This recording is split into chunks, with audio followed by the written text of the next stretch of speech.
Hey, Fanboy Nation. This is your pal Daffy Duck, and you're watching. We're watching You're watching Fanboy. Fanboy, fanboy, etc. Fanboy Nation. God, I assume Tom. Today, I have the pleasure of speaking with a man who is in probably one of the most fun MMA movies I've seen in a long time, entitled Born a Champion. Sean Patrick Flanery, Sean Patrick Flanery, how are you today? I'm very good. Thanks, man. I appreciate the kind words, man. Oh, man. Yeah. Sorry, I'm getting tongue-tied with your last name. You got 3 names that we got to go through. They're the ones my mom and dad gave me, man. So, you know, and this one, it's kind of like loosely based on like Tim Kennedy's story, where he was an Army Ranger. He was in the military, fought in Bellator, fought in the UFC, you know, and continues on with mixed martial arts as his career. So was Tim kind of an inspiration for this story? Yeah, he was. And also, you know, Jocko, these are all military guys. Jocko's a Navy SEAL that, you know, my son has read, sorry about that. My son's read all of his kids' book, you know, Way of the Warrior. You know, Tim Kennedy, obviously I followed his career. These guys are, you know, old school black belts from the purest form of jiu-jitsu. So obviously those guys were an inspiration. Yeah. And you guys touch upon the Abu Dhabi tournament, even though it's called something else in the movie for copyright reasons. But it's just a lot of fun in that you have that military balance along with getting back into real life, into civilian life, but there's still that desire to be a part of something bigger than what you were. And, you know, that transition to civilian life doesn't always work well for people. And here's mixed martial arts that helps a lot of people go through it. Yeah, you know, certainly martial arts and jiu-jitsu in particular has been a big part, you know, with the military. You know, myself and Ritas, we did a USO tour. And I taught some combatives and got to go downrange and train with a lot of the troops. It was an honor and a privilege to train with those guys. You know, I appreciate and respect those guys for absolutely everything that they do. And I know that it's, you know, Mission 22 is another, you know, military jiu-jitsu organization. A lot of these organizations I support. And I know, you know, that jiu-jitsu mat is therapeutic for me on a personal civilian level. And I imagine and I hear from their own voices that it is for them as well. So I'm privileged to be part of a martial art that has done so much for my life. And I know has done so much for countless other lives as well. Well, that's fantastic, man. I belong to the sister sport of judo, so you know I understand what it's like being on the mat with that. Dude, you look huge in this film at some point. Like, you know, you had to pack on a couple of pounds. Like, what's the diet like for something like that? Especially, you know, it's easier for the smaller guys to roll because you have more mobility. But when you start packing on the pounds, you know, you get a little stiffer. You don't have the same flexibility. You know, I actually didn't. I'm the exact same weight. You know, when people ask me like, what did I do to get in shape? I kind of just went to set because I train. You know, I train pretty much every day.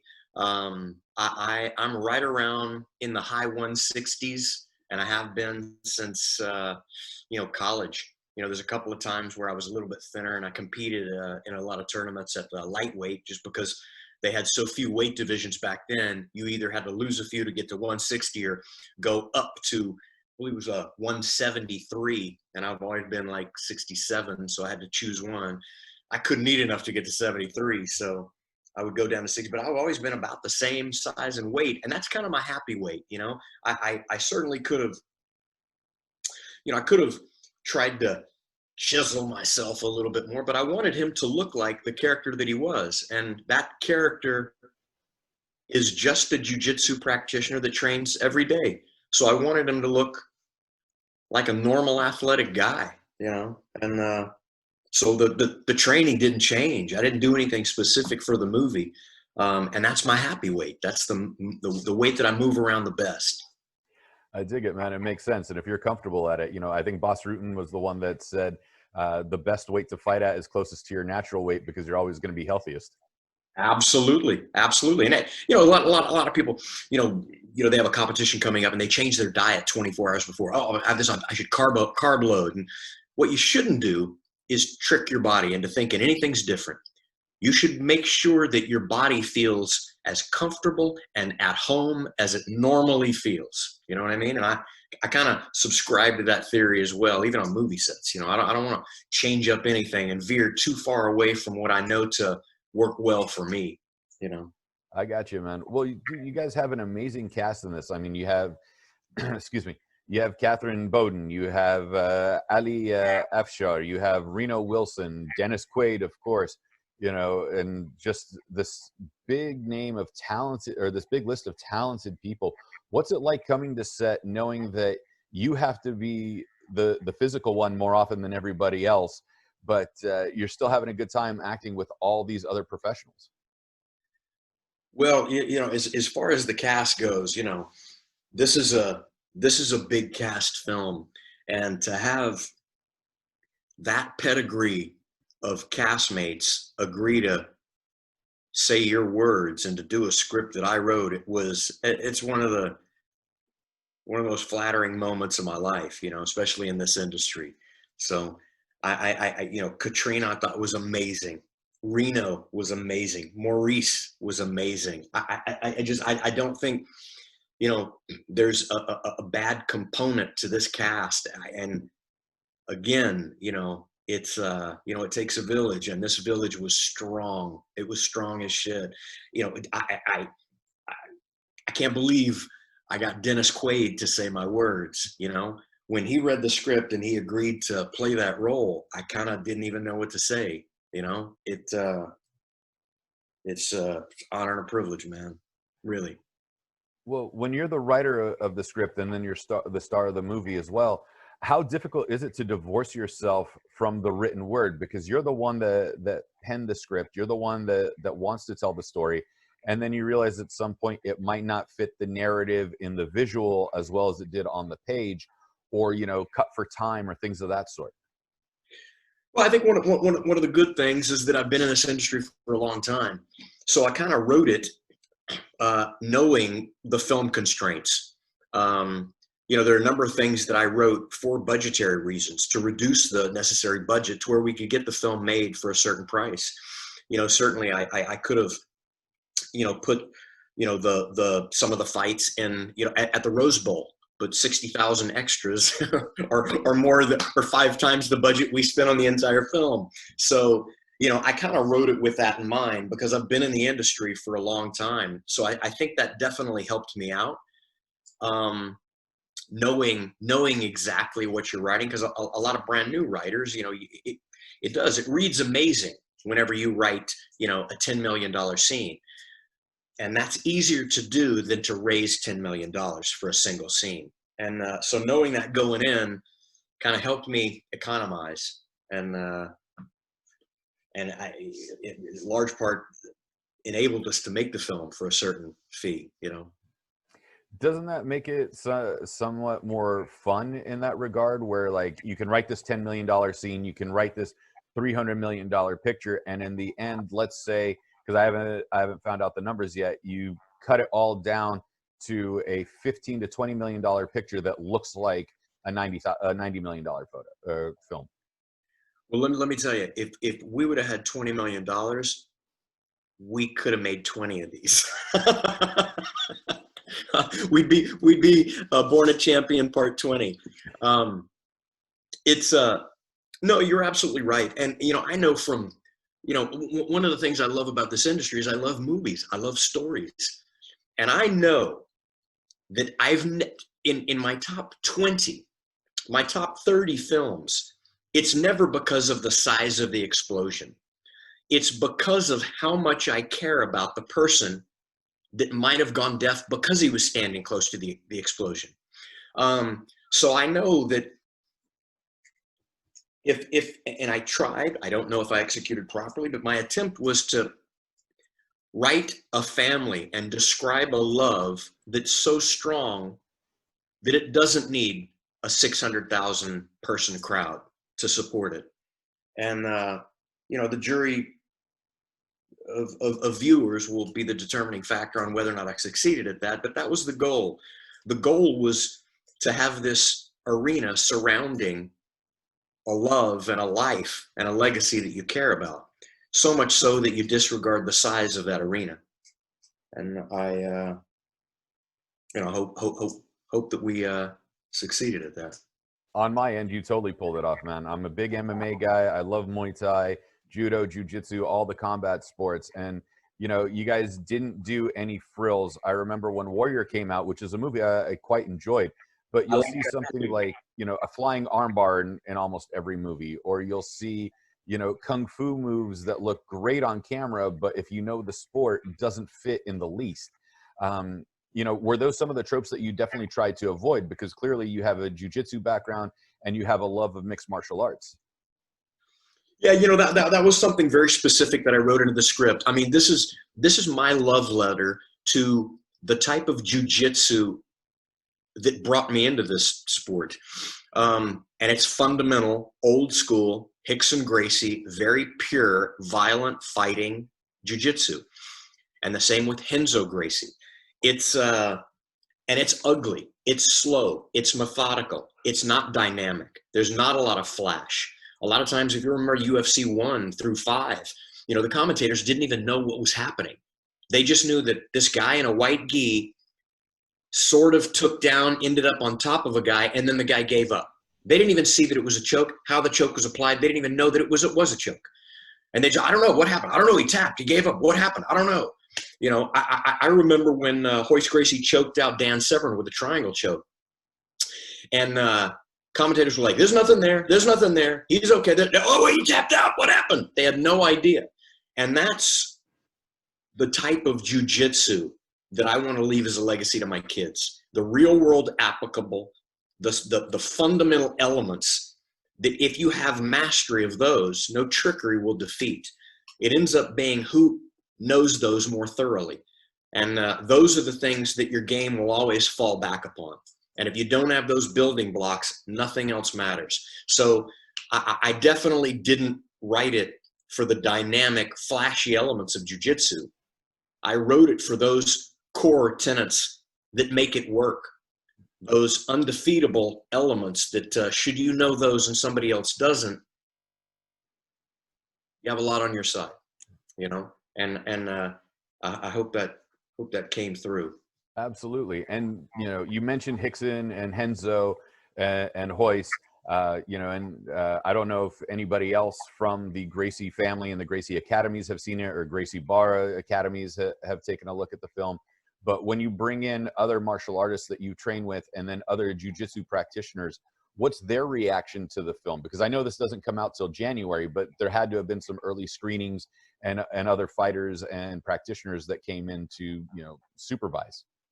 There haven't been any screenings at all. But I did send it to a handful of people.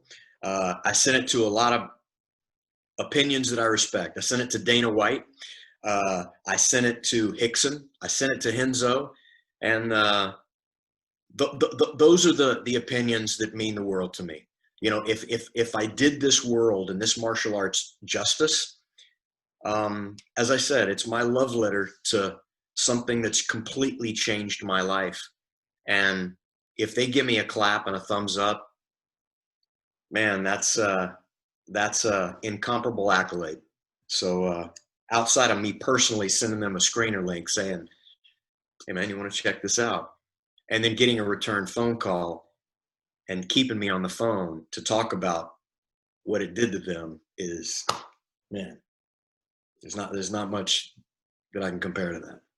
Dude, that's awesome. See, I'm trying to do my best not to give any spoilers. So I want to talk about the background stuff that's going on with the making of the film, and then the connection to the Gracie family and then the Gracie Academies. And to get a thumbs up from Renzo and Rickson is like the best award you could possibly receive. Yeah, at Rickson Gracie Academy, that's what got me into this martial art. And I've really never strayed from that fundamental style of jiu-jitsu. And then, you know, Rickson went back to Brazil, and I finished my tutelage under the Renzo lineage. And you can't get closer to the source than that. So, it without question, it's been so much more than just a sport to me. It's like I tell people, it's if I count the things in my life that I want to hand down to my kids, what's comprised in my belt, the relationships I've made, the confidence that it's given me, everything that is contained in that belt, and that's 90% of the things that I hope I can hand down, you know. I dig it, man. You're doing a great job with this film and all your other work. I'm sure your son is probably rolling right now. I think it was either Rickson or it was Carlson Gracie that said jiu-jitsu is like folding laundry, only the difference is your opponent's still wearing them. That was a great quote, man. Yeah, I remember that. Yeah. Take us through the shoot schedule, because I know, you know, it's you know, you don't have 6 months to a year and a half to make this type of action film.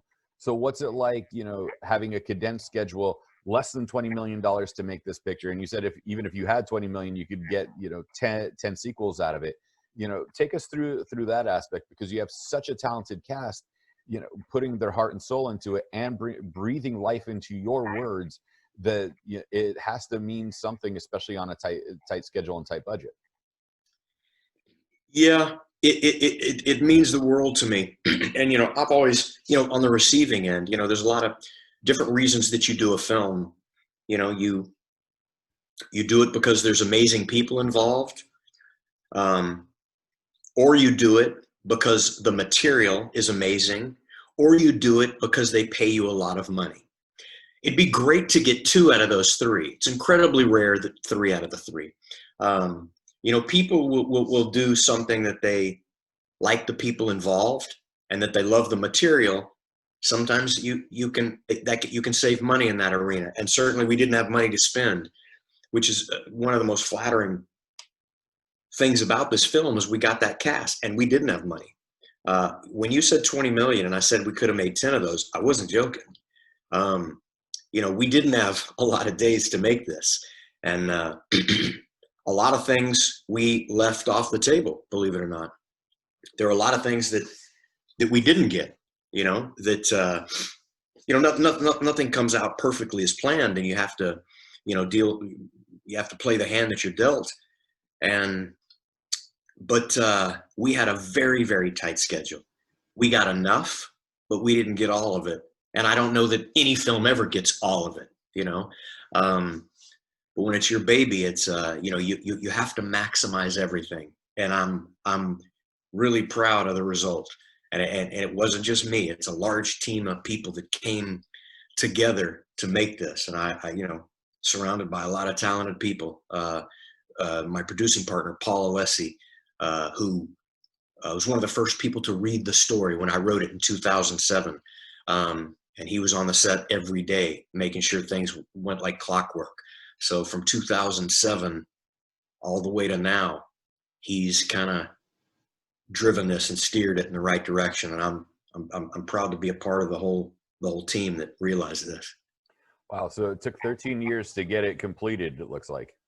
Yeah, man. I you know, and you know, when I tell people that, they're shocked and amazed. But you know, in the entertainment industry, that's not incredibly rare. You know, it takes a long time. And you know, a lot of times, you know, there's so many different opinions out there. Sometimes people read the source material and it doesn't resonate. And then there are people that completely plug into it. It's truly about the combination.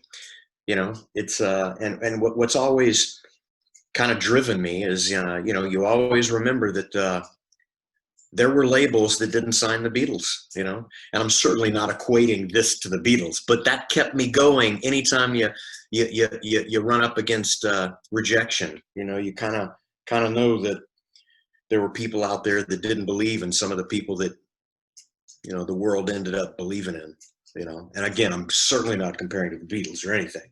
I'm comparing failure and letting that that knowledge kind of helped me to press forward. I got you, man. No, it makes sense because, you know, if they got turned away and still made it to the level of success that they did, you can still drive and push it forward to get to where you need to go. So no, it totally makes sense. Yeah, you know, and I'm grateful that you know, Forrest Lucas took a chance on this script, and when, you know, a lot of others wouldn't have, you know, and they wouldn't have given the creative freedom, you know, to let me make this, and certainly in a very realistic way that's maybe not as dynamic as some of the, you know, Jackie Chan martial arts films. At its core, this is a story about love and family, and I'm very grateful that they that him and Charlotte Lucas and his son Morgan Lucas took a chance on me, because they've stuck right by my side when it came down to maybe changing some decisions, and they were right there with me the whole time, man, and I'm grateful. Well, the movie looks great. It looks like a $90 million picture. I'm thrilled that I got to watch it. I have to sit there and ask, though, with something like this, you know, I'm going to quote John Bon Jovi. I know we went from the Beatles to Bon Jovi, so it's a different, you know, it's a different era. But John said, you know, your first album, you spend a lifetime writing, and then once it hits, your second album is asked to be completed in 6 months. Similar to this story, you had 13 years to complete it, and it's that phenomenal. Are they going to give you 6 months to a year to try to push for a sequel?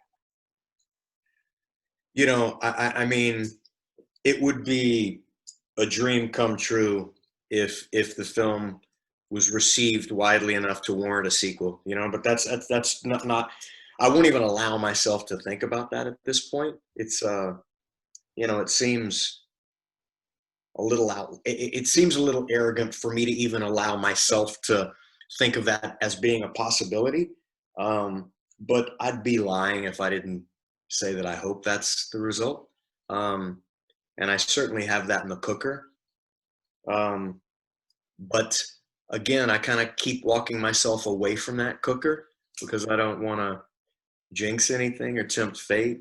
Man, I just hope that people see this and the reception is enough that somebody might want to see a further down the road version and see, you know, what ends up happening. I'd be tickled to shit, you know?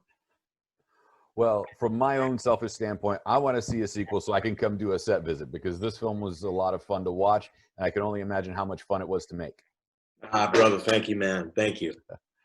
Before I let you go, I know Born a Champion is on digital and on demand January 22nd from Lionsgate, and comes to Blu-ray and DVD on January 26th. What are some bonus features that we can find on the Blu-ray and DVD? I'm not really sure that that's finalized yet, so I don't have any information there. Okay. So we'll keep it a surprise for me and everybody else. That's great. Sean, where can we find you on social media if we want to connect? Social media, you know, I'm all over social media, and it's me. It's not a handler, as you know, so maybe some actors have. It's me. I respond to pretty much everybody. You know, I don't have millions and millions of followers, so you know, I find it flattering when people reach out and give me some feedback on something they've seen, or, you know, some people have martial arts questions, and I entertain all of that, man. So all over social media. My Facebook page is me. My Instagram page is me. And what are your handles on those? Instagram is SP Flanery, and Facebook is just my name, Sean Patrick Flanery. They can also find me at Houston Brazilian Jiu-Jitsu, training every single day. Oh, nice. Is that's Renzo's Academy in Houston, or? In Houston. We're outside of Houston, actually northwest Harris County. Mm-hmm. So I'm outside the city limits. There is no city. I'll tell you a city. I'm not trying to be sneaky. It's just that we're outside of the city limit, and there's nothing incorporated. So I have a zip code, and I'm in Texas. That's all you know. I give you credit for living in Harris County, man. 3.9%, what's it called, property tax rate and everything else that's out there. Yeah, but, you know, being a mathematician, 3.9 of not very much is not very much. It's not 3.9% of an LA house. It's a Texas house, you know, so it's manageable. I dig it. Sean Patrick Flanery, thank you so much for your time, man. Born a Champion out on January 22nd on demand and VOD, and January 26th Blu-ray and DVD. It's been a pleasure. Likewise. Thank you for the time, brother. Absolutely. Can't wait to see the sequel. Appreciate it, man. I appreciate it.